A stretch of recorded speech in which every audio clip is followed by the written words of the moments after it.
নমস্কার বন্ধুরা, আরজি রূপরাজ চ্যানেলে আপনাদের সবাইকে স্বাগত।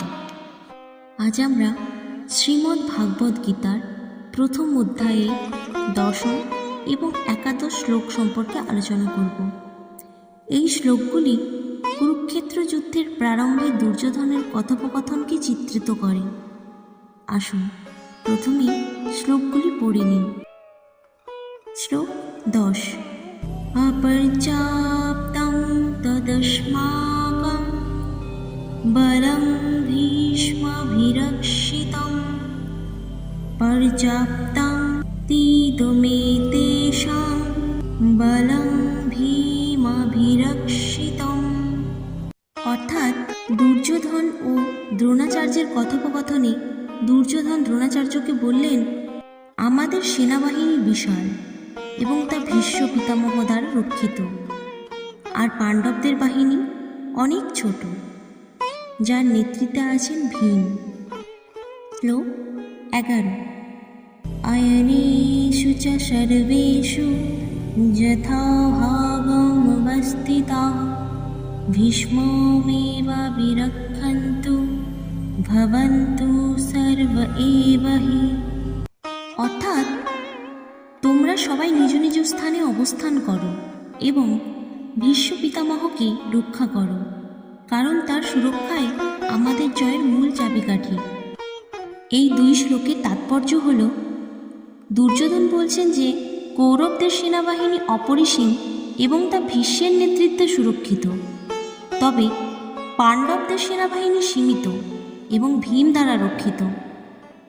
দুর্যোধন এখানে কৌশলগতভাবে তার সেনাবাহিনীর বৃহত্বকে তুলে ধরেছেন, কিন্তু তিনি পাণ্ডবদের শক্তিকে হালকাভাবে দেখছেন, যা তার অহংকার ও অতিরিক্ত আত্মবিশ্বাসের পরিচয় দেয়।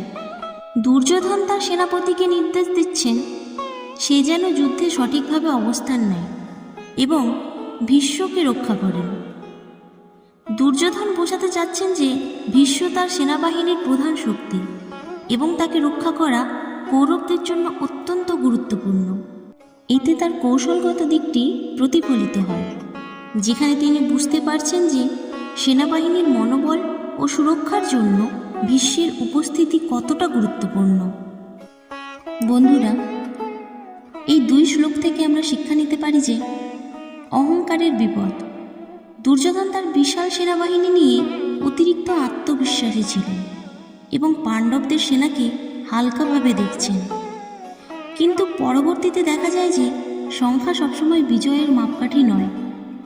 অহংকারে আচ্ছন্ন হওয়া বিপর্যয়ের কারণ হতে পারে। দ্বিতীয়ত, যোগ্য নেতৃত্বের গুরুত্ব। অর্থাৎ দুর্যোধনের কথায় বোঝা যায় ভীষ্মের মতো একজন দক্ষ নেতার উপস্থিতি যুদ্ধে কতটা প্রয়োজন। জীবনের যে কোনো ক্ষেত্রে দক্ষ নেতৃত্ব সফলতার মূল ভিত্তি। তৃতীয়ত, বিশ্বস্ততা এবং সুরক্ষা।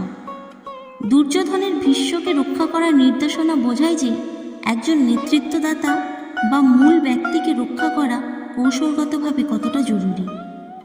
জীবনের যে কোনো সংগঠনে মূল ব্যক্তিদের সুরক্ষা এবং তাদের প্রতি সমর্থন অত্যন্ত গুরুত্বপূর্ণ।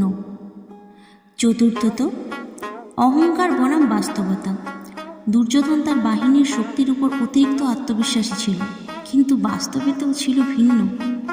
এতে শেখায় যে জীবনে বাস্তবতার সাথে তাল মিলিয়ে পরিকল্পনা করা উচিত, না হলে অহংকারের কারণে পরাজয়ও হতে পারে।